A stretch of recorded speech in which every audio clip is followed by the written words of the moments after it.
MH, Kadishub Kota Prabu Mulih resmi berstatus tersangka atas dugaan perkara perjalanan dinas fiktif tahun anggaran 2021-2022. MH digiring petugas Kejari Kota Prabu Mulih ke mobil tahanan dengan topi hitam dan rompi tahanan Kejari tanpa sepatah kata apapun.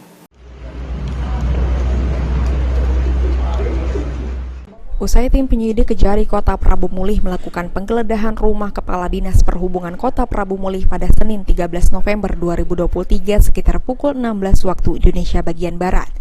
Kejari resmi menetapkan MH sebagai tersangka perkara dugaan perjalanan fiktif.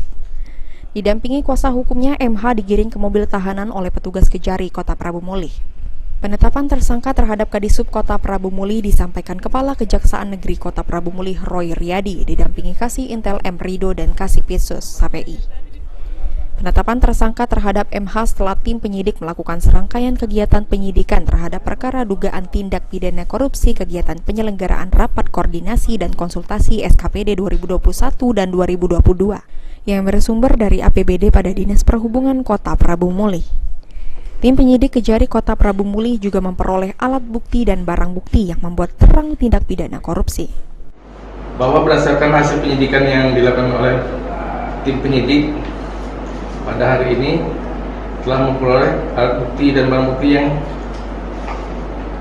dengan bukti itu membuat terang tindak pidana, sehingga berdasarkan bukti permulaan yang cukup telah ditetapkan saudara MH yang pada saat itu menjabat sebagai Kepala Dinas Perhubungan Kota Prabu Mulih sebagai tersangka. MH per 13 November 2023 dilakukan penahanan selama 20 hari ke depan di Rutan Kelas 2B Kota Prabu Mulih.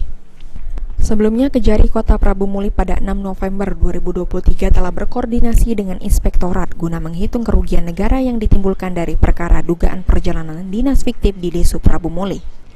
Saat itu Kasih Intel Kejari Kota Prabu Mulih M. Rido Syaputra SH.MH menyampaikan pihaknya dalam waktu dekat akan menetapkan tersangka setelah perhitungan kerugian negara. Beni Firdaus, PAL TV.